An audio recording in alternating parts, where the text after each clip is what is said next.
Mucho estar en esta casa, en el Museo de Historia Natural, Zona de la Llosa, que pertenece al patrimonio de educación secundaria, y por lo tanto de ANEC y de todos los docentes y estudiantes, formamos parte, ni que hablar que de la ciudadanía. Pero bueno, para nosotros hacer el lanzamiento de este proyecto STEM, está vinculado, como habíamos hablado, con la ciencia, la tecnología y también, obviamente, cuando hablamos de ciencia y tecnología a nivel mundial, hablamos también de inglés, porque prácticamente todas las formas de comunicación están en inglés. Es un orgullo poder presentar este trabajo para educación básica integral y para educación media superior. Es un orgullo poderlo trabajar con ustedes para promover la cultura científica desde el Departamento de Extensión Cultural, trabajando con la Dirección de Políticas Lingüísticas. Es un orgullo poderlo estar presentando junto a ustedes y que esto sea el germen de un trabajo de mayor profundidad,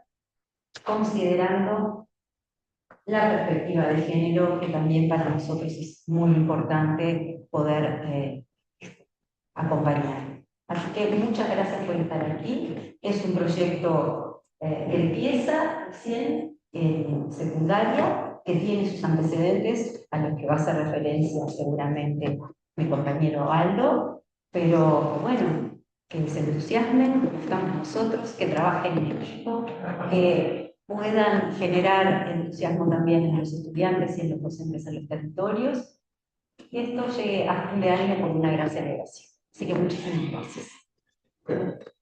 Aldo. Bueno, la idea, vamos a ser breve porque con muchos ya estuvimos trabajando toda la mañana, pero este es un proyecto acá viene Javier. Eh, este proyecto, como decía Mónica, es un proyecto que engloba la ciencia, pero también engloba las segundas lenguas. Es un proyecto que empezó en 2023 en primaria y básicamente lo que hemos estado haciendo es realizar experiencias, vieron que no dije experimentos, ¿no? Experiencias en la segunda lengua. Y lo que trabajamos mucho con la cultura de los laboratorios de bajo costo, de manera tal que los chicos no tengan que tener laboratorios aparatosos, sino que con pocas cosas, con lo que tienen a mano, puedan trabajar. También tiene un gran impacto social este trabajo porque las experiencias que realizan los chicos tienen que ver con el contexto en el cual viven. Hoy comentaba, por ejemplo, que no te preocupes porque rompe la... Lo que decía hoy, por ejemplo, es que en esta primera experiencia que tuvimos, los chicos de las escuelas que estaban participando vieron que en las granjas que tenían alrededor de las escuelas, que eran escuelas rurales la mayoría, se tiraba mucha comida y entonces hicimos sale en inglés, un device, un deshidratador de vegetales para poder conservar los alimentos. También trabajamos con las otras brujas, también trabajamos con las naranjas y las conectamos a los microbits y con eso hicimos instrumentos musicales. O sea que hemos hecho de todo gracias a cosas que tenemos alrededor. Entonces dijimos, cuando Mónica y el equipo fue a hablar allá a políticas lingüísticas, dijimos, bueno, nosotros tenemos este proyecto que sería bueno hacerlo con algunos liceos de manera tímida como parte de la extensión del tiempo pedagógico. Y nos sobrepasó, porque hoy no están todos, pero tenemos 22 liceos que se incorporaron a este proyecto. La mayoría del norte del país, pero tenemos Artigas casi en masa, tenemos Rivera, Cerro Largo casi en masa, tenemos Salto casi en masa, y después tenemos Paysandú, tenemos Río Negro, tenemos Canelones, tenemos Libertad, y tenemos más Canelones porque tenemos Cerrillos y la República del Perú. Entonces, tenemos varios centros educativos que están participando. Seguramente se van a seguir agregando. Pero además, lo que decíamos es que el inglés es una lengua intermediaria para cuando se quiere trabajar con el tema de la ciencia, y existe un tipo de inglés que se llama inglés con propósitos específicos, ESPN, la sigla en inglés, y entonces lo que hacemos nosotros es, una vez al mes, nos juntamos a hacer una experiencia por Zoom, donde están todos los liceos conectados. Entonces hay uno o dos o tres liceos que van a liderar esa experiencia en inglés. Va a haber un becario de la Comisión Fulbright colaborando en esa experiencia. Y los chicos, que es lo más importante, son los que van a tomar la posta de hacer la experiencia y llevar a los demás centros educativos a que lo hagan también. Entonces, y lo van a hacer en inglés. Entonces, los profes de inglés van a trabajar con ellos 15 días antes y entonces van a saber decir, the materials are, the conclusion is. Y entonces van a poder decir, aunque sea frases simples, referidas a esa experiencia, para que puedan trabajar y podamos expandir el trabajo maravilloso y en conjunto que venimos haciendo con la Inspección de Inglés y Segundas Lenguas de Secundaria. Quiero que sepan que desde políticas lingüísticas, con inglés de secundaria, con inglés de UTI y con primaria, hace muchos años que trabajamos en conjunto y por eso estos proyectos tienen una continuidad y se pueden transferir de una manera muy simple porque todos estamos de acuerdo en el trabajo que venimos realizando, con los mismos valores y con las mismas ideas de trabajar cooperativamente y en conjunto. Y bueno, y hoy lo que estamos haciendo es dando lanzamiento a este proyecto, que nos sirvió por un montón de cosas, porque conocimos también el museo, le mostramos la web que no se puede mostrar todavía de de cómo quedó el museo digitalizado. Y todo eso, además, tiene un componente extra, y es que las duplas de trabajo que se formaron son interdepartamentales. O sea que, por ejemplo, ¿con qué vas a trabajar, Mónica? Constitución va a trabajar con Paysandú 6, por ejemplo. Y a ver, otro ejemplo, y Liceo 2 de Salta. O sea que se dan cuenta. Y Ciudad María, o sea, se dan cuenta dos puntas de nuestro país. Entonces, la idea es que las experiencias van a ser experiencias de trabajo que se van a hacer entre comunidades bien diferentes y que va a llevar mucho diálogo y mucho trabajo. Yo estoy, la verdad, muy emocionado y muy feliz. Ah, y una cosa más, con esto no voy. Después de cada experiencia van a escribir un reporte. O sea que los profes de idioma español o lengua o literatura van a estar también involucrados. Y al final de año, el producto que vamos a tener es una colección de todos los reportes que van a estar en español, en inglés y en lengua de señas, y vamos a hacer una publicación como evaluación de lo que es el año de trabajo que vamos a realizar. Así que bueno, estamos contentos con lo que hemos planificado y sobre todo con el entusiasmo que los directores y los profesores que vinieron hoy acá están poniendo. Y para terminar, nosotros dos vamos a presentar a el compañero Marcos Sequeira, que es bien sobre el hidrógeno blanco en esa charla de invierno que asistí y que bueno, con el tema del inglés y como les comentaba hoy, Marcos inició la idea de que fueran los estudiantes quienes iniciaran este proceso también de investigación junto a él. Y bueno, ella les va a contar, así que bienvenido Marcos y muchísimas gracias por estar con nosotros. Si podemos hacer. Sí, yo para lo prendimos y lo acabamos de rato porque hace mucho ruido. Para.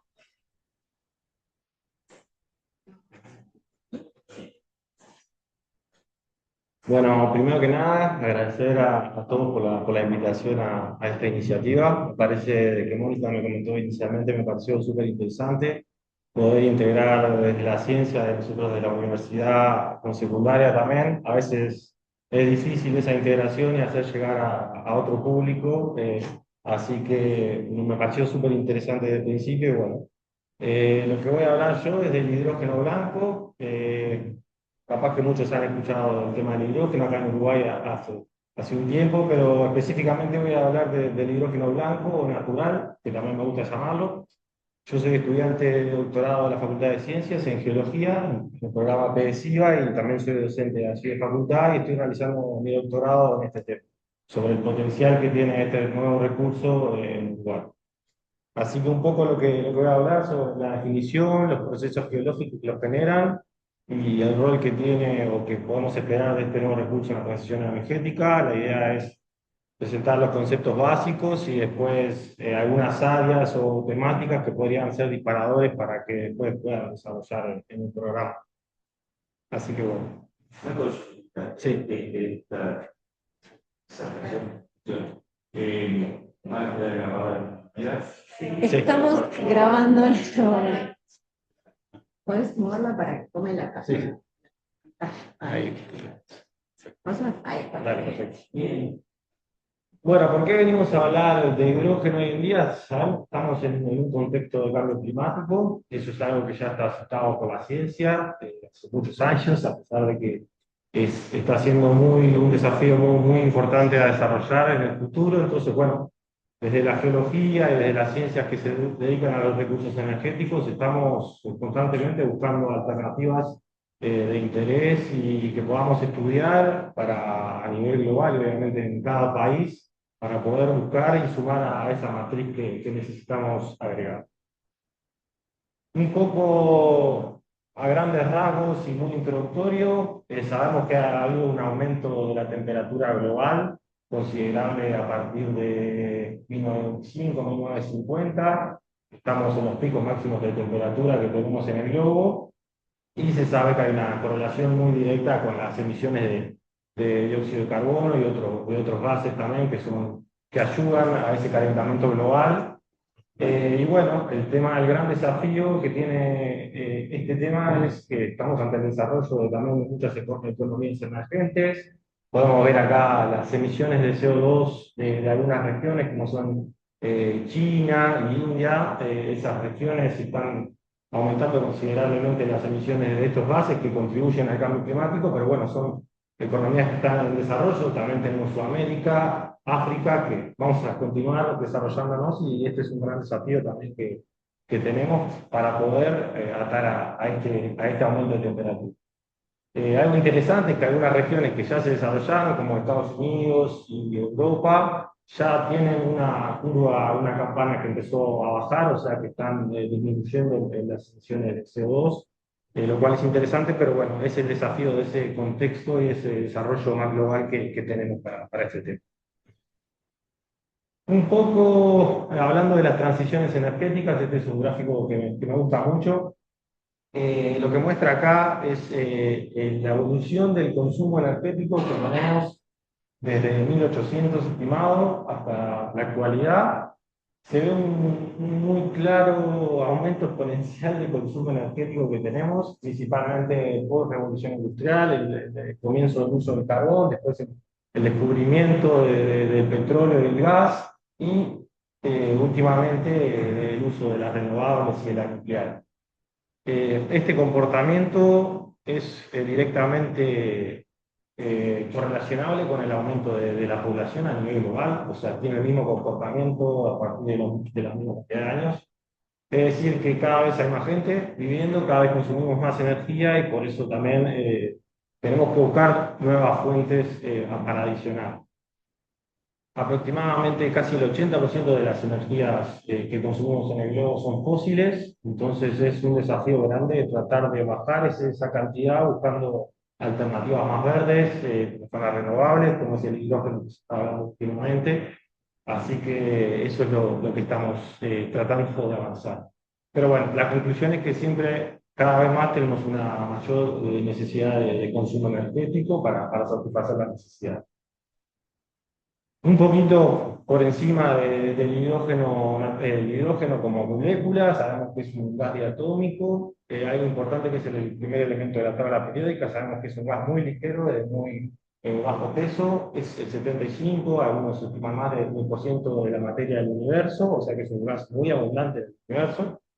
Es un gas incoloro, inoloro, pero lo interesante es que es un elemento reactivo y que es altamente inflamable. Entonces funciona a priori como un combustible para pensar, también pensando en esa abundancia que hay a nivel global. Habrán visto o escuchado capaz de los diferentes colores del hidrógeno. Dependiendo de dónde se origine el hidrógeno, se han asignado en los últimos años distintos colores a cada uno de esos hidrógenos. Por ejemplo, el hidrógeno negro o marrón es el hidrógeno que se genera por el proceso que se obtienen por la gasificación del carbón. Es el hidrógeno que tiene, son los hidrógenos que tienen mayor cantidad de emisiones durante su generación. Después tenemos el azul, que principalmente es uno que se está pensando mucho en Europa. Por ejemplo, es a partir del gas natural, el hidrógeno que se genera, pero en el proceso de la generación de ese hidrógeno se captura el CO2 y se trata de almacenar fondos en el subsuelo geológico. Por lo tanto, es un hidrógeno que sería bastante más verde que los demás. Después tenemos el hidrógeno de los más conocidos, el verde, que se ha hablado mucho en los últimos años en Uruguay, en algunas de las regiones que están acá presentes se han hablado de estos proyectos. El hidrógeno verde se genera a partir de fuentes renovables. Cuando hay un excedente de energía solar o eólica, ese excedente energético que no lo podemos conectar a la red, porque la red lo que consume es lo que consume, no podemos guardar ese excedente de energía. Entonces lo que se está pensando hace un tiempo es, cuando tengo ese excedente de energía, porque tengo mayor capacidad solar, mayor cantidad de vientos, ese excedente generamos hidrógeno con esa energía a partir de la electrólisis del agua, separamos la molécula del agua con ese uso de la electricidad y guardamos el hidrógeno como un gas para vender, para almacenar, para temporadas que haya déficit de energía. Y hay uno que es el último, que es el hidrógeno blanco, que es el que tenemos para hablar hoy, que también se llama natural, hidrógeno dorado, hidrógeno geológico, también se ha denominado. Y bueno, es el único que estaría generándose por procesos geológicos, por procesos naturales del mismo ciclo de la Tierra. Por lo tanto, tiene una diferenciación respecto a los otros, que es el único que no es de origen industrial.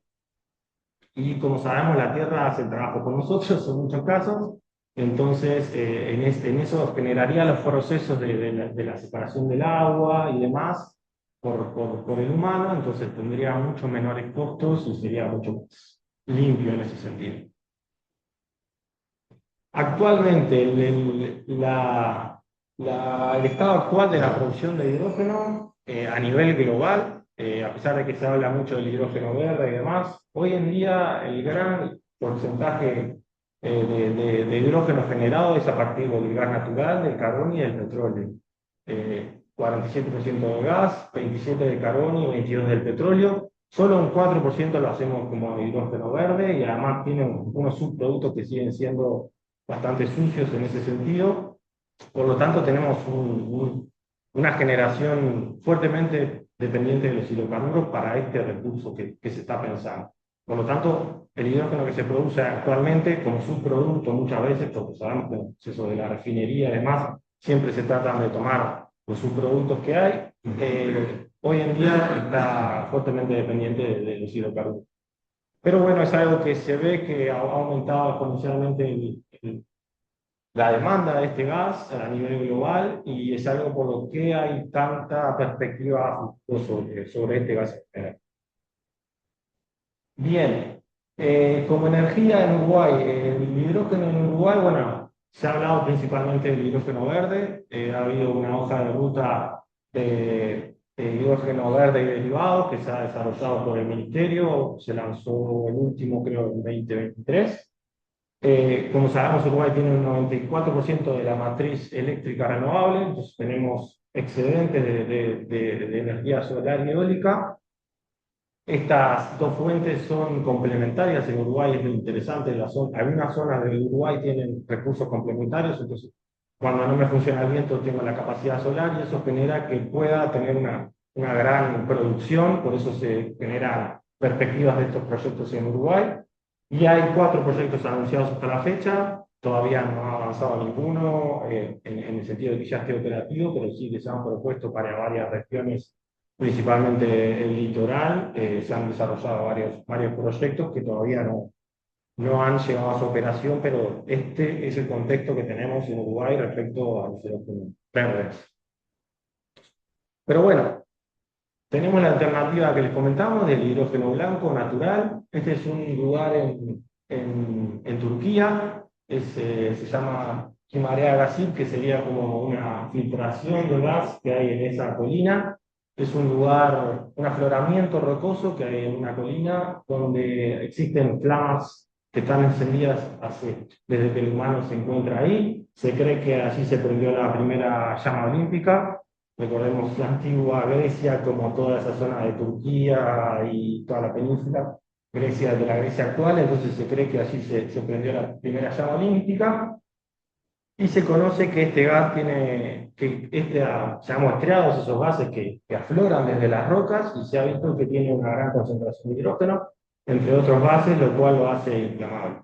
Entonces, hay lugares en la Tierra donde ese gas está aflorando desde el subsuelo geológico. Entonces, la perspectiva es, bueno, si tenemos esas emanaciones en superficie, podríamos tener una gran acumulación, como existe con el petróleo, con el gas, de este recurso, que es un recurso verde, y no tendríamos esa gran quema de otros gases que contribuirían a los gases de efecto invernadero. Por lo tanto, una de las definiciones principales que tiene el hidrógeno blanco es una nueva fuente de hidrógeno limpia y baja en emisiones de carbono, que se produce por la Tierra y que puede migrar y acumularse en depósitos geológicos, que los llamamos reservorios nosotros, desde la geología. Por lo tanto, es un hidrógeno que es de origen geológico. Y eso es algo importante para separar del resto de los hidrógenos que se hablan. Este es uno de los esquemas más básicos que tenemos para el hidrógeno en cuanto a los procesos que se generan en el subsuelo geológico. Este es un corte, esta es la superficie, este es un corte del subsuelo, y tenemos dos grandes procesos principales en los procesos geológicos que generan hidrógeno de forma natural. Uno es lo que sería el proceso de radiólisis, capaz que lo conocen, es el proceso de separación de la molécula del agua por la emisión de partículas radiactivas. Principalmente se da donde existen rocas en el subsuelo que tienen alta cantidad de elementos radiactivos, como uranio, torio y potasio. Entonces esas emisiones hacen que se separe la molécula del agua. Entonces en esa interacción de la roca con el agua a ciertas profundidades y temperaturas se puede liberar este gas. Otro que le llamamos proceso de serpentinización, ahora lo vamos a ver por qué, es cuando hay rocas ricas en hierro. El hierro sabemos que se puede oxidar, entonces cuando hay presencia de agua también en el subsuelo con rocas ricas en hierro, las rocas ricas en hierro es donde hay una gran cantidad en el planeta, donde extraemos el total de hierro que consumimos, y cuando estas rocas están en el subsuelo y entran en contacto con el agua también, se genera este gas que migra desde el subsuelo y se puede almacenar en reservorios. Entonces, estos son los mecanismos que ocurren en el subsuelo y que hoy en día la gente está pensando en así como se perfora el subsuelo para buscar hidrocarburos, como se perfora para buscar agua, como se perfora para buscar cualquier recurso, tratar de explorar este recurso y encontrar un reservorio donde haya presencia. Algo interesante también que este gas genera estructuras en superficie de subcirculares. Hay muchos lugares del mundo donde se ha encontrado este gas en la superficie. Se miden la cantidad de gases que hay en el suelo, y se han encontrado que van asociados a unas estructuras circulares que lo que generan es que cuando este gas emana como burbujas desde el subsuelo, cambia la concentración de gases del suelo, y eso genera que la vegetación cambie y se forman como unas estructuras circulares, y que hoy en día desde la exploración se trata de buscar esas regiones. Bien, los procesos de radiólisis, como vimos, era uno, cuando tengo elementos con alto contenido, rocas con alto contenido de elementos radiactivos, se separan estas partículas y disociamos la molécula del agua. Lo cual es importante siempre en el subsuelo geológico. Sabemos que hay gran presencia de agua salina, dulce, y cuando se separa esa molécula que está en interacción con la roca, podemos encontrar ese gas. El proceso de serpentinización que les mencioné hoy, ¿por qué se llama serpentinización? Porque, bueno, principalmente se da por la transformación de dos minerales. Los minerales son el conjunto de elementos que componen una roca. En geología, las rocas están compuestas por varios grupos de minerales, y hay un mineral que tiene una gran cantidad de hierro, que es el olivino, de mineral verdoso, y que cuando entra en contacto con agua, se transforma a este mineral que se llama serpentino. Por eso se llama serpentinización de procesos. La reacción química sería esta que está acá. Tenemos el compuesto de la roca con el hierro más 2, en presencia de agua se oxida y libera H2. Acá está la fórmula química. Cada mineral tiene una fórmula química en entropía, y están las cantidades estequiométricas y demás. Hay otros minerales que también se transforman en estos procesos y pueden liberar entropías. Entonces, lo que tenemos en el subsuelo es, así como en el hidrógeno verde pretendemos separar la molécula del agua con la electricidad, la geología, el subsuelo y las rocas en presencia de agua generan esos mismos procesos. Y es algo que estamos empezando a conocer en el último tiempo. Los rangos de temperatura son altos para estos procesos, 200 a 300 grados, o sea que tenemos que pensar en profundidades muy altas. Recordemos que un gradiente normal para el subsuelo geológico son de 25 grados por kilómetro, o sea que tenemos que pensar bastantes profundidades para que estos procesos ocurran, y es algo interesante para simular en laboratorio, ya que es muy difícil de simular estas cosas, ¿no? Por lo menos en Uruguay. Los procesos de oxidación, hay muchas rocas. Las rocas que contienen hierro, esta es una roca que le llamamos roca bandeada. Las geologías son rocas que tienen bandas, que es hierro puro. Acá en Uruguay tenemos gran presencia de estas rocas. Y estas rocas tienen un mineral que es la magnetita, que tiene un remanente de hierro en su estado más 2, y en presencia de agua se oxida y también genera hidrógeno. O sea que hay muchos procesos y muchos grupos de rocas que generan hidrógeno, y es algo que también estamos empezando a conocer esa realidad. Estos son procesos más rápidos y se pueden dar a más bajas temperaturas. Entonces, ¿eso que genera? Que dependiendo de la roca que yo tenga en un lugar, en Salto, en Artigas hay unas rocas, en Rivera hay otras rocas, en Rocha hay otras rocas, estamos pensando procesos y mecanismos distintos para cada región del Uruguay. Bien, un poco quiero tomar un caso ejemplar, que es el caso de Mali. Este recurso tuvo se creía hasta por lo menos inicio de los 2000 que el hidrógeno no existía de forma natural en la Tierra. Esto generaba que nunca se investigue, nunca se mida y no se busque, porque no era de interés realmente, porque no podía existir, era muy imposible su ocurrencia. Pero ¿qué sucede en el año 2011? En Mali, en un poblado que se llama Buraquebogó, hasta en los años 87 se habían hecho unos pozos de agua, buscando agua para un poblado muy pequeño. Cuando hicieron ese pozo de agua hubo una explosión en superficie, entonces pensaron que posiblemente había un gas acumulado en el subsuelo. Entonces, bueno, más recientemente, en el 2012, una empresa llamada Petroma, de ahí de Petroma de petróleo, una empresa que buscaba hidrocarburos, dijo, bueno, hay presencia de gas, puede ser metano, vamos a explorar esa región. Cuando van a analizar los gases que había en ese poblado, en un reservorio que estaba a unos 150 metros de profundidad, encuentran que había gas hidrógeno en un 98% puro. O sea que era un gas que estaba emanando desde esa estructura, 98% hidrógeno, 1% metano y 1% nitrógeno.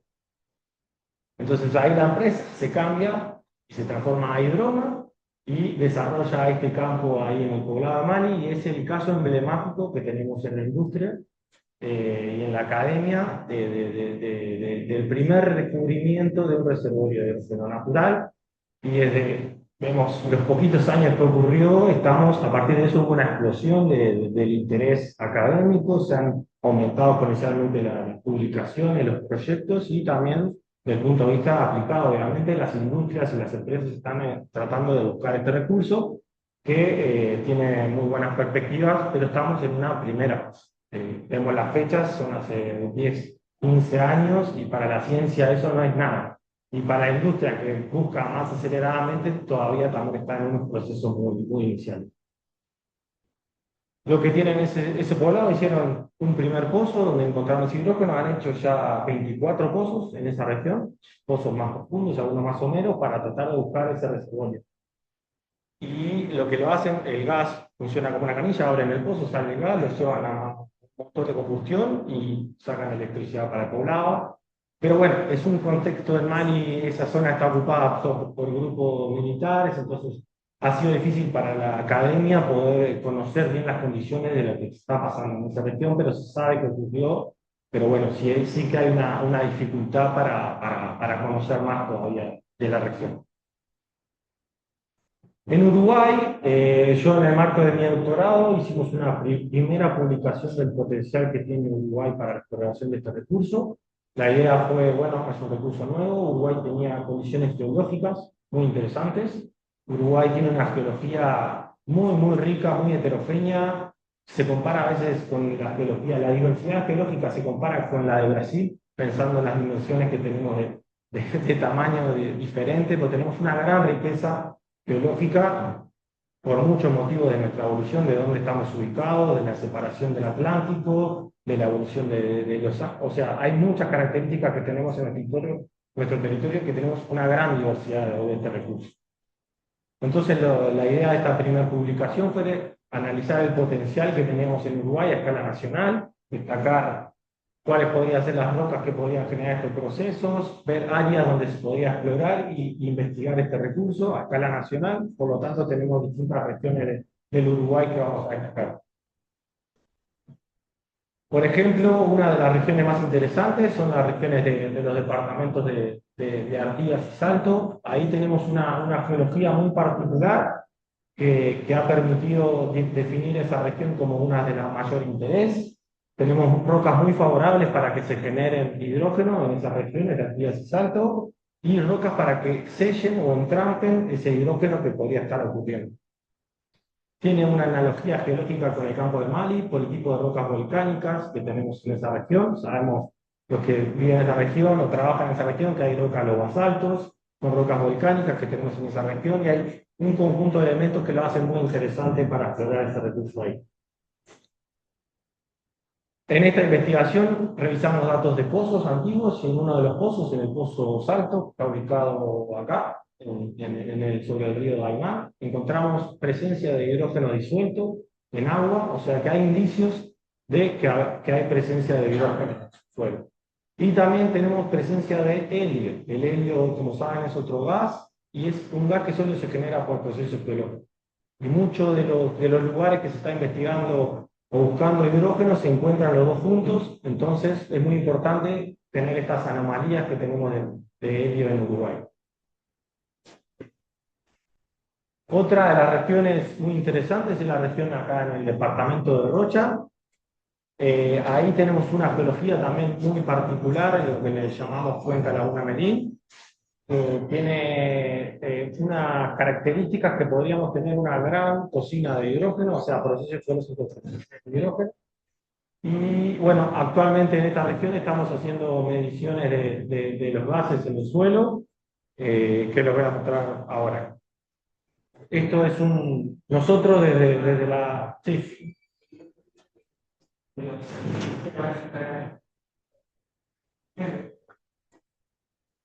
Perfecto. Bueno, es una zona muy interesante para explorar. Perfecto. Ahí también tenemos...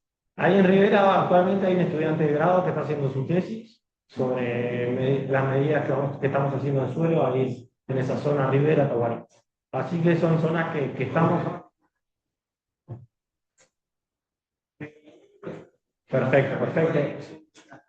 O sea que hay regiones que están involucradas donde estamos haciendo investigaciones y donde hay potencial para este recurso. Muy bien, nosotros actualmente estamos desde la universidad tenemos un proyecto de la ANI, de la Agencia Nacional de Investigación, donde estamos haciendo medidas en suelo de los gases para detectar hidrógeno y otros más. En el proyecto definimos una zona acá en el departamento de Salto y otra zona en el departamento de Rocha. y lo que hacemos es, tenemos un analizador portátil que mide el hidrógeno, el metano, el oxígeno, el nitrógeno y otros más. Entonces lo que hacemos una perforación de 1 metro en el suelo, conectamos un tubo donde está conectado al equipo, se ve acá. El tubo va conectado con una manguera al equipo, el equipo bombea y detecta los gases que hay. Nosotros cuando lo prendemos el equipo en el aire, sabemos la concentración de gases que tiene el aire y vemos cómo varía del gas que está retenido en el suelo. ¿Esto por qué se hace? Porque si tengo una emanación de hidrógeno en el suelo, que viene del subsuelo, ese hidrógeno queda entrampado por el suelo y cuando lo perforo se libera y lo puedo detectar. Entonces, hacer mapas de cómo varía esta concentración de este gas en el suelo me permite ver si hay un potencial para la región y para buscar en el subsuelo geológico, si es que están las condiciones. Por ejemplo, en el área de Rocha, ahora donde hicimos ya una primera campaña de muestreo, en esta región de acá, hay una gran cantidad de estas estructuras circulares, esto es antes de llegar al Chuy, ruta 9, hay se llama una región de ojos de agua, le llaman ahí en los poblados, que funcionan de esta forma muchas veces. Si tengo un reservorio de hidrógeno, ese hidrógeno está difuso, llega hasta superficie y se generan esas depresiones que les había mencionado en la superficie. Y en esta zona tenemos una gran cantidad de estas estructuras circulares. Hemos hecho medidas en toda esta región y las mayores concentraciones de hidrógeno que estamos teniendo las tenemos acá. Por lo tanto, sustenta lo que estamos planteando de un potencial para explorar esta región. Y bueno, un poco para terminar la parte de lo que es el hidrógeno natural, nosotros nos gusta hacer una analogía con la industria de los hidrocarburos en cuanto a lo que es el desarrollo académico y aplicado de los recursos geológicos. Este es el primer pozo petrolero que se hizo en el año 1859 en Pensilvania. Es el primer señor que dijo, hay petróleo, vamos a tratar de buscarlo. Imagínense las condiciones. La plataforma, el lugar, la torre petrolera se llamaba Drake's Folly. Folly en inglés sería como tonto, lo llamaban el tonto porque cómo iba a buscar ese recurso perforando el subsuelo. Y bueno, se considera el primer descubrimiento de petróleo, de pozos petroleros. La industria de los hidrocarburos no alcanza su entendimiento total de los sistemas geológicos que generan los hidrocarburos hasta 1960, con la adquisición de los datos geofísicos y demás. O sea que tenemos más de 100 años de desarrollo para entender cómo funcionan estos procesos geológicos y para poder buscarlos. Y vimos en los gráficos iniciales a partir de cuándo es que empieza todo este aumento del petróleo y del gas, a partir de ese entendimiento que no data hasta 1950-60. O sea que este hidrógeno natural tiene muy buenas perspectivas, es verde, es geológico, la Tierra hace los procesos por nosotros, entonces, pero estamos en una fase muy inicial, esa es la realidad. Recién podríamos tomar 10, 15 años desde que se está tratando de investigar eso a nivel global y también las empresas. Hay muchas regiones del mundo que ya están explorando este recurso, empresas que están tratando de buscarlo, con descubrimientos en algunos lugares y evaluaciones. Y bueno, en Uruguay estamos dando los primeros pasos, tratando de sumarnos a toda esa evolución que tenemos desde la universidad, desde la ciencia. Así que bueno, es algo muy importante que estamos haciendo. Bien, Mónica me había dicho en su momento de tomar algunos ejes orientadores para que puedan investigar o que se pueda en este proyecto enmarcar desde cada centro. Y bueno, me habían dado unos ejes y voy a tratar de mencionar algunas cosas que creo se podría tomar para el proyecto. Uno de los desafíos más importantes es que casi que el 100% de la literatura es en inglés, es la realidad, la literatura que hay de hidrógenos naturales es en inglés, entonces ese es uno de los principales desafíos. Pero bueno, hay bastantes trabajos, bastante resumidos y demás que podemos, creo, pienso, brindárselos para que se pueda trabajar. Claro, sí, es un, sí, por eso mismo, es lindo, exactamente. descender al latín. O sea, muchas palabras Sí, son tomamos. palabras que se hacen. Perfecto, perfecto, perfecto, muy bien. Exacto. Bien, uno de los ejes orientadores que podemos pensar para el marco del proyecto es realmente el contexto energético en Uruguay. Ese es uno de los ejes que creo iniciales que hay que pensar, que además ahí varía realmente en función de las localidades, tienen un potencial distinto en cuanto a este tema. Un documento muy interesante es el Balance Energético Nacional que desarrolla el MIEM. Hay un documento del 2024, el último, donde está todo el balance de cómo funciona el sistema energético en Uruguay. O sea que es algo que se puede profundizar. Está la hoja de ruta donde se hace resumen de ese potencial que tenemos en Uruguay. O sea que partir, creo, de un inicio de un potencial energético que tenemos en Uruguay. Uruguay ya ha hecho una transición de matriz eléctrica. En la realidad tenemos una matriz eléctrica 100% renovable, pero todavía seguimos en la matriz energética, que es otra. Tenemos todavía un gran consumo de los hidrocarburos. Entonces, bueno, creo que uno de los ejes potenciales podría ser este, siempre en el contexto de cambio climático que habíamos hablado. Otro puede ser los conceptos científicos del hidrógeno blanco. Este documento es un documento que es casi que uno de los más icónicos, es un documento de la revista Science, que se llama Hidrógeno Escondido, Hidden Hydrogen, que bueno, resume los procesos de generación, de pérdida y de extracción, cómo podríamos explotar este recurso a partir de este modelo que ya lo habíamos visto, o sea que es uno de los ejes interesantes que se pueden tomar. Hay documentos que resumen muy bien en inglés estos elementos y creo que es algo interesante para desarrollar. Otra de los ejes puede ser la actividad exploratoria que hay actualmente a nivel global de este recurso. Actualmente la Agencia Internacional de la Energía, la IEA, capaz que la conocen, está realizando el primer informe sobre hidrógeno natural. Es algo bastante importante para este elemento, porque antes no se consideraba y ahora la Agencia Internacional de la Energía, que es la que evalúa y desarrolla todo el desarrollo energético a nivel global, está desarrollando un informe para el hidrógeno natural. O sea, y en uno de esos apartados está la actividad exploratoria actual. Y algo interesante, en el apartado de Sudamérica aparece Brasil primero, Colombia, y después hay otro apartado de otros, y el primer país que se menciona es Uruguay, que Uruguay tiene la matriz eléctrica 100%, casi 100% renovable, que hay un potencial exploratorio desde el punto de vista geológico, que hay dos estudiantes de la universidad, hay un colega mío que está haciendo su doctorado en el tema, y que aproximadamente fines de 2026 y 2027 se formalizaría capaz una exploración de este recurso. Este recurso estaría regulado por ANCAP, porque es un recurso energético del subsuelo, le corresponde a ANCAP y sería el ente que regularía la exploración de este recurso. Y según han anunciado ellos en eventos internacionales y en publicaciones, se espera para ese momento, fines de 2026, 2027, que salga un lanzamiento de la explotación de este recurso. ¿Qué trae eso? Interés de afuera, empresas. Hoy en día son empresas muy startups, empresas chicas que están tratando de conseguir fondos. La empresa más conocida se llama Coloma, por ejemplo, que tiene una gran cantidad de dinero por el fondo Bill Gates. Como Bill Gates saben que trata de invertir en cosas, su fondo que usa para donar, invirtió 200 millones en esta empresa para buscar este recurso nuevo, o sea que buscando esa potencialidad que tendría.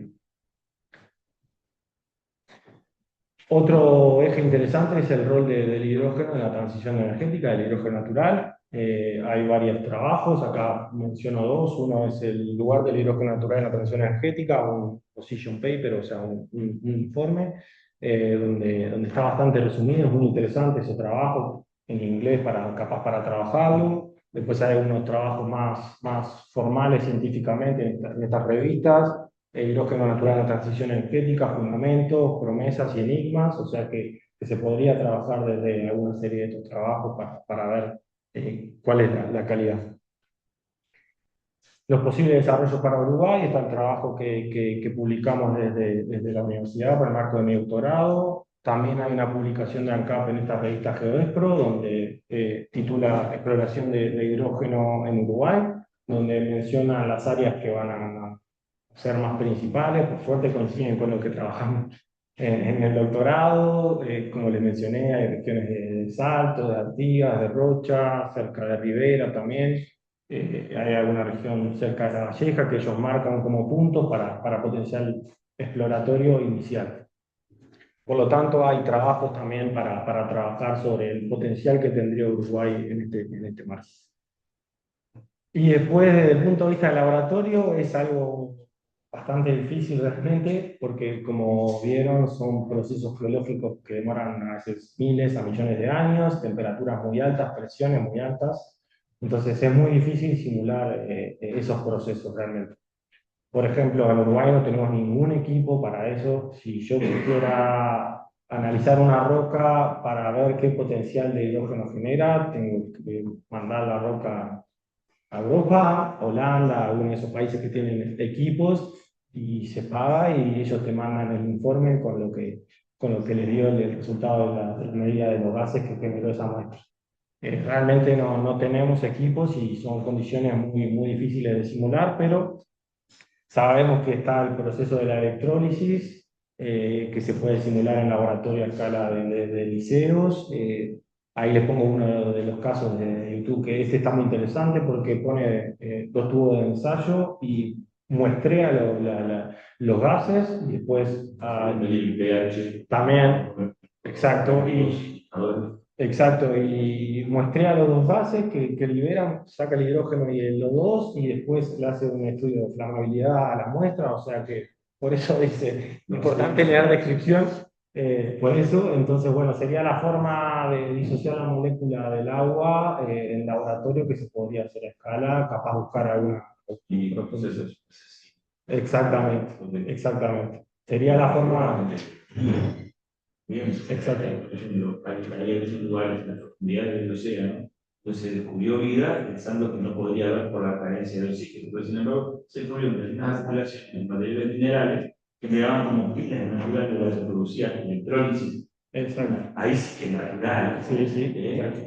Y eso generaba concentraciones de dioxígeno que hacen propicia la vida, condiciones de presión y de temperatura. Sí, sí, ahora no mostré, pero uno de los lugares icónicos donde primero se descubre hidrógeno de forma natural es en la dorsal mesoceánica, es decir, la fractura que separa la placa africana de Sudamérica, es una gran cadena montañosa que emerge material magmático desde el subsuelo, y ahí cuando hubo campañas de exploración científicas, encontraron que había una cantidad de vida a unas profundidades inmensas, y son grandes fumarolas donde salen gases y calor del subsuelo y se exacto.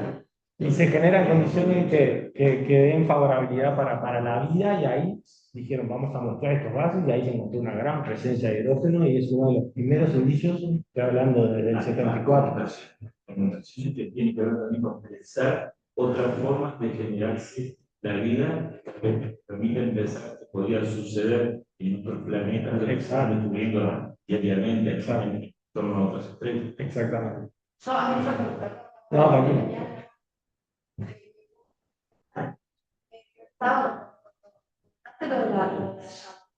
Sí.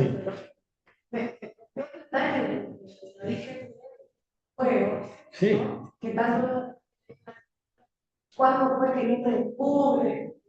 Sí. Siempre se habla de los rayos, pero no se puede algo así. Exactamente.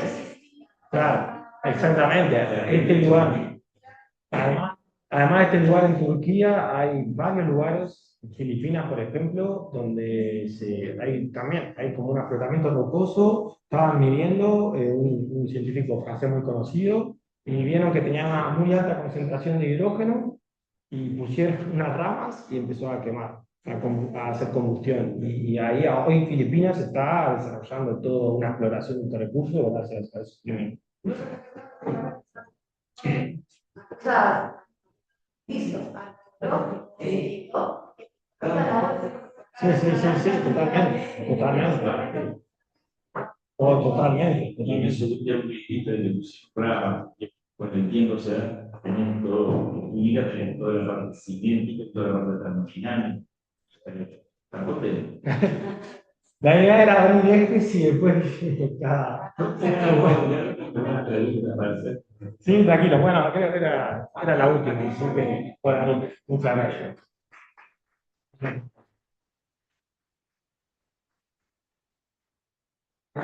Perfecto. Fuerte porque estamos trabajando. Claro, era muy para la presencia. Sí. Sí, a ver. De mayor, sí. Tengo una.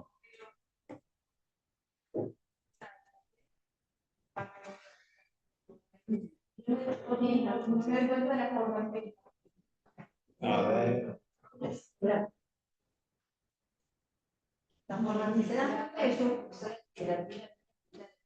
Y entendí todo.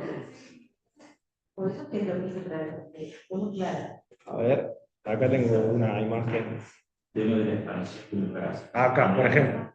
Acá, esta es en Rusia. Acá fue el primer lugar donde se detectaron estas formas. Los científicos veían que había una cantidad de formas circulares que seguían una dirección.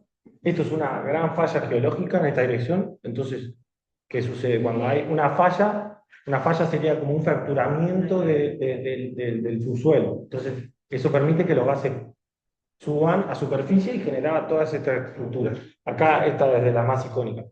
Empezaron a... ¿Qué sucede?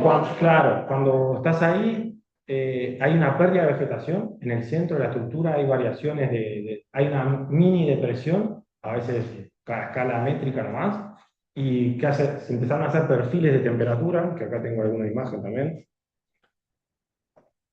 Acá. Se empezaron a hacer perfiles de gases, perdón. Se hicieron perfiles de los gases y veían que en el centro de la estructura, acá, había picos de hasta 2000 ppm de hidrógeno y que en el borde no. Entonces funcionaba como una especie de burbuja de ese gas. Entonces, al cambiar las condiciones del suelo, no sé en biología, pero cambiaban las condiciones de los gases que había en ese suelo, entonces se desarrollaba una vegetación diferente. Y se veía que también hay, si ven acá, hay distintas estructuras, hay una estructura macro y distintas estructuras macro. Y en el caso de Uruguay, eso que estamos viendo en el área de Rocha, antes de Chuy, son una gran cantidad de esa estructura. A veces son 10, 20 metros, a veces tienen direcciones, a veces no. Hay como que estamos viendo de diámetro. De profundidad no, son a veces medio metro, a veces son bastante llanos. Mismo por la pérdida de vegetación y demás se genera una mini depresión ahí. Y es interesante porque es uno de los indicios que buscan para asociar a una necesidad. Cuando se desprenda, haya. Claro, hay como una subsidencia ahí del suelo, sí. Sí. Perfecto. ¿Qué tan grave es el impacto ecosistémico al extraer hidrógeno? Eso es algo interesante. En sí, la extracción del hidrógeno no tendría significativos impactos ambientales. Todo lo que es el desarrollo de exploración en el subsuelo tiene que traer un control súper riguroso. Sabemos de la industria de los hidrocarburos, pero también sabemos de traer aguas para un poblado de un acuífero. Comúnmente, cuando se hace un pozo, si se conoce, se hace primero pozos de exploración de monitoreo para ver si hay un acuífero, se sellan los acuíferos, se controlan con pozos más a los márgenes, que no cambie la presión de ese acuífero por si estoy teniendo pérdida de ese acuífero, pero la idea es llegar hasta el lugar, ese gas que está entrampado o está bajo presión, con un pozo saldría mediante el pozo hasta la superficie y ahí se haría el tratamiento. No traería tanto impacto, casi nulo se considera en alguna bibliografía en cuanto al impacto ambiental. Obviamente que como cualquier industria tiene que tener muy exhaustivo su explotación. Que bueno, eso también es uno de los puntos a favor que se compara con el hidrógeno verde. A veces hay unas ciertas competencias, porque sabemos que es el uso del agua para el hidrógeno. Tenemos que tomar agua para los ríos, de acuíferos, para generar esa electrólisis. Entonces, bueno, acá se considera un impacto menor a eso. Una cosita. Sí. ¿Qué fue lo que llegó a identificar que acá en Uruguay había núcleo blanco? En sí, lo que sabíamos era que la geología, las rocas que había en Uruguay, porque conocemos nuestra geología hace tiempo, sabíamos que había rocas muy interesantes en cuanto a que podrían generar ese. Y que había también rocas en el relleno de nuestro subsuelo que eran muy favorables para entraparlo, para almacenarlos. Entonces eso trajo una atención importante. Ese primer trabajo lo que tratamos de hacer es en cada área destacar cuál sería el modelo que podría funcionar para esa región y empezar a investigar. Vimos que había datos de pozos, que había cosas interesantes, pero son pozos del siglo pasado, mediano del siglo pasado, entonces son unos reportes en papel impresos que, bueno, realmente habría que volver a medir esas cosas. Nosotros lo que estamos haciendo ahora es medir en superficie en esas zonas que vimos como más favorables. Sí, en principio para los dos principales procesos, oxidación y sedimentación, radiólisis, agua, el agua. ¿Cómo? Claro, sí, el agua de su suelo tiene que estar porque es lo que genera esa liberación. Si no tengo agua, no puedo generar eso. Pero eso de dos. O-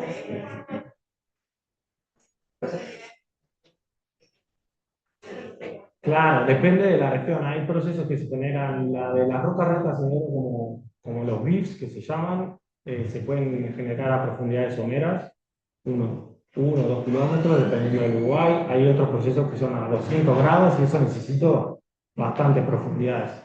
Pero nosotros desde la geología conocemos los acuíferos, pero también hay muchas cosas que no conocemos porque son a muchas profundidades y no conocemos realmente el 100% de los sistemas hidrogeológicos en las regiones. Una cosa, ¿no?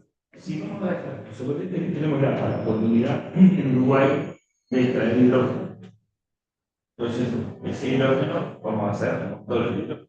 Por ejemplo, haciendo la reacción con dioxígeno y formaríamos agua. ¿No? Pero el vapor de agua que saldría por los caños del cable estaría nivel. ¿Cómo? Estaría nivel. El agua. De agua. ¿Pero ahí te referís al verde o...? No, yo me refiero a que, suponete, traje el hidrógeno de la forma que fue. Por el procedimiento del hidrógeno verde, que lo cuestiono mucho, o por este otro de hidrógeno. Sí. Los traje, los tengo en la grabación. Empiezo a implementar automóviles, transporte que utilizan ese combustible para un motor de combustible interno. Y el desprendimiento de gases va a ser principalmente de agua. El vapor de agua. Sí, sí, totalmente. O sea, el tema de los impactos, el análisis de impacto, va a estar. El tema de los impactos en la industria energética, no hay nada que sea, desde la alternativa más verde, siempre en el proceso de búsqueda, de explotación o de procesamiento, siempre vamos a tener. La idea es buscarlo que sea menos, lo que sea, podamos trabajarlo de la mejor manera para generar el menos cantidad. Pues la realidad es que estamos muy lejos de encontrar alternativas 100% que te diría que casi que no existen, porque siempre.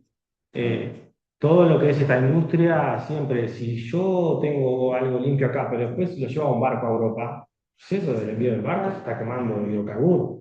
Entonces siempre tenemos procesos asociados que estamos emitiendo. El tema con el... Sí. Buenas. Muy bien, muy bien. Perfecto, un gusto, un gusto. Hay un aspecto que me parece que desde la geografía se puede trabajar en el museo.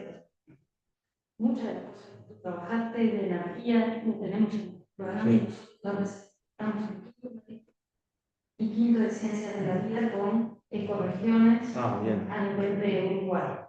Está lo del hidrógeno, está la matriz energética, sexto también. En cuarto está todo el tema de gestión, mitigación a nivel de Uruguay como alternativa, no sé si la tienen en la ruta. pero se podría trabajar. Hay un aspecto que a mí me parece que estuvo medio así, que es lo geopolítico.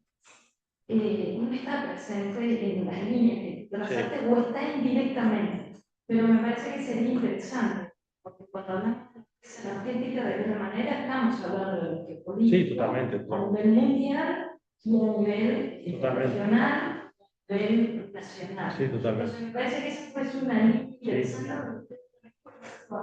Geografía, sociología, hay un montón de materias que se pueden incorporar que no es directamente con el trabajo del laboratorio, pero sí con otras cosas que hacen hasta lo, podemos llegar a trabajar hasta lo ético y un montón de cosas vinculadas a lo que es el trabajo en laboratorios, empresas, etcétera, etcétera, que estén muy vinculados con el tema empresas, pero bueno, podemos llegar a trabajar tal vez con algunos grupos de grandes aspectos bien interesantes, pero están los programas de geografía, específicamente en matriz, en tercero también, porque volvimos a recuperar tercero, geografía en Uruguay, y ahí se da geografía, ahí se da suelo, que está muy vinculado, y este proceso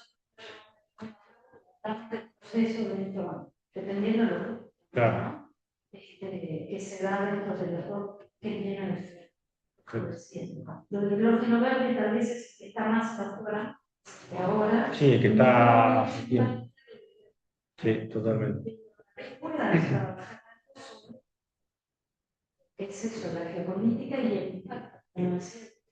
Los impactos van a estar siempre. Hoy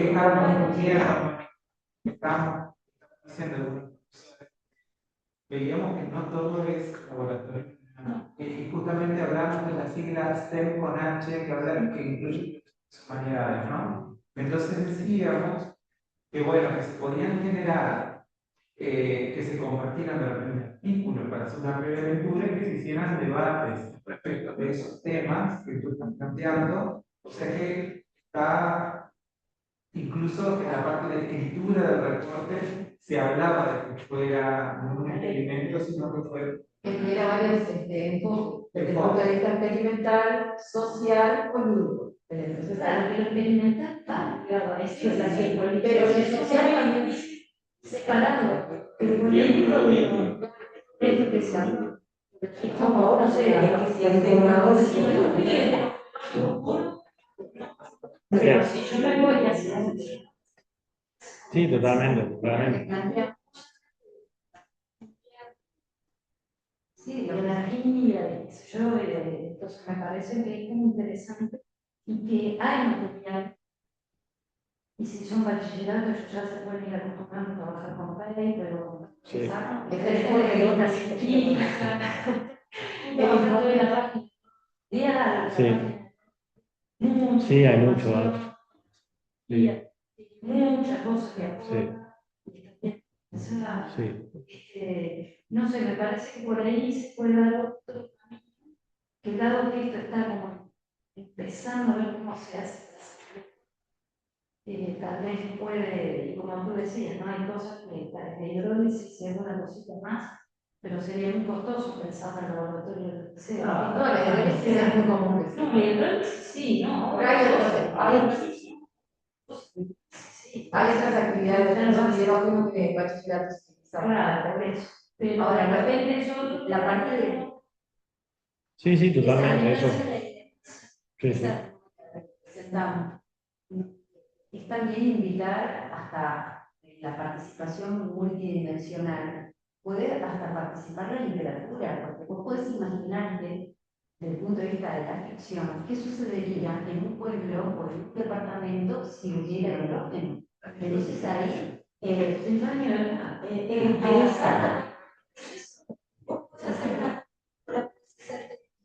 no, hay muchas cosas que se puede arreglar. Es un tema para entrar. ¿Qué pasa?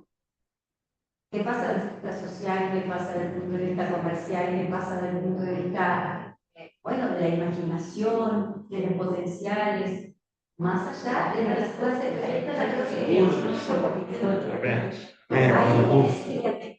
La imperiosa necesidad de colectivizar. Wow.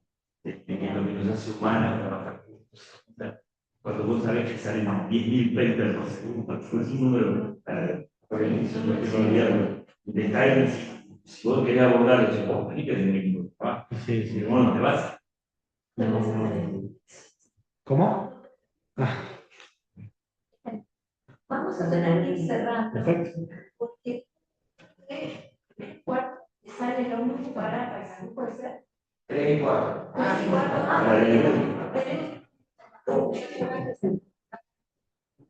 No, referencia a la ley política. Las acciones judiciales el periodismo, de hecho, Sí. la planta de hidrógeno de 5.000 millones de euros es fabuloso. Entonces, ahí poder trabajar que tenga geopolítica con los estudiantes con el impacto ambiental que va a producir los ecosistemas de algo igual. Ahí trabajamos un montón de asignaturas que podemos, biología, física, geografía, sociología, filosofía, lo que son las políticas, aceleradora. Ya que como he trabajado en una visión global de la economía, que es abarcar diferentes áreas de protección. Y que todo sea llevado a lo que es la vida real, situaciones reales, que ellos pueden investigar, pero no saben nada, no saben muchas cosas, todo lo que hizo Marco, para ahora, y como que ellos van a ir acompañando todo este proceso. Capaz de 20 años dicen, ¿te acordás en el liceo cuando dice? Y sola. Esa era la idea. Como que seca, te ciega. Cuando yo me expreso de estar todos los días enchufado a mí, me entero de hidrógeno blanco con mi director del liceo, todo. Y yo no había leído, hubiera leído. Sí, sí, sí. Aparte un tema. No, ha sido muy reciente realmente. Esta publicación fue la primera y la hicimos, salió a inicio del año pasado. Es- acá en el museo, sí, sí. Sí, sí, sí. Muy reciente.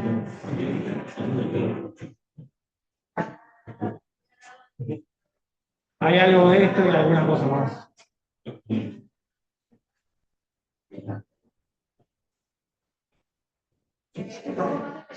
Un poco más, sí, sí. Bueno, muchas gracias.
En La Paz utilizamos cerrillo.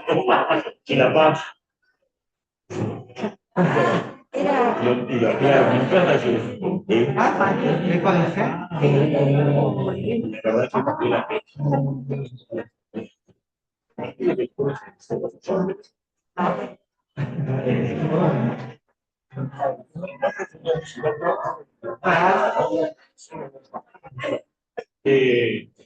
estaba así con la mano así, que no, no sale la contenta.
Pero viste que estuvo ay, qué horrible.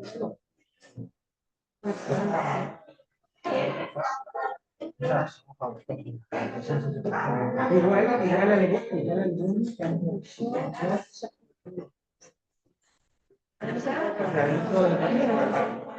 pero sí,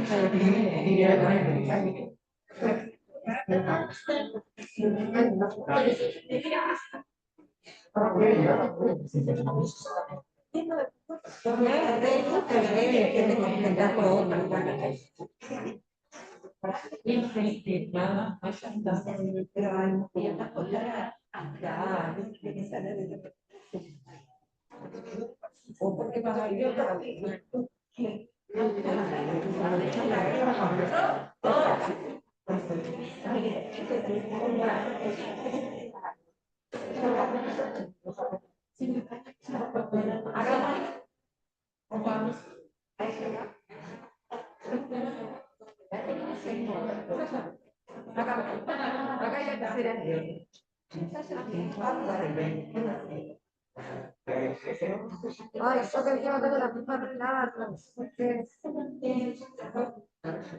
Este es tuyo, ¿no? Se no tengo manera, yo después de ahora te escucho la confianza. Y yo soy, bueno, y ahora se justo. Otra, que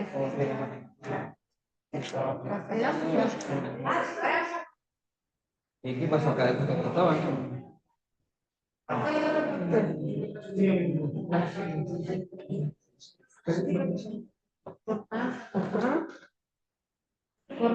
estamos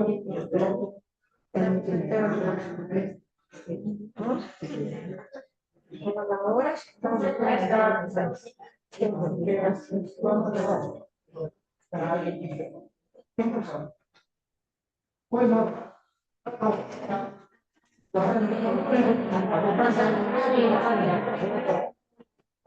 es un niño de escuela, no sé qué de escuela. Pronto.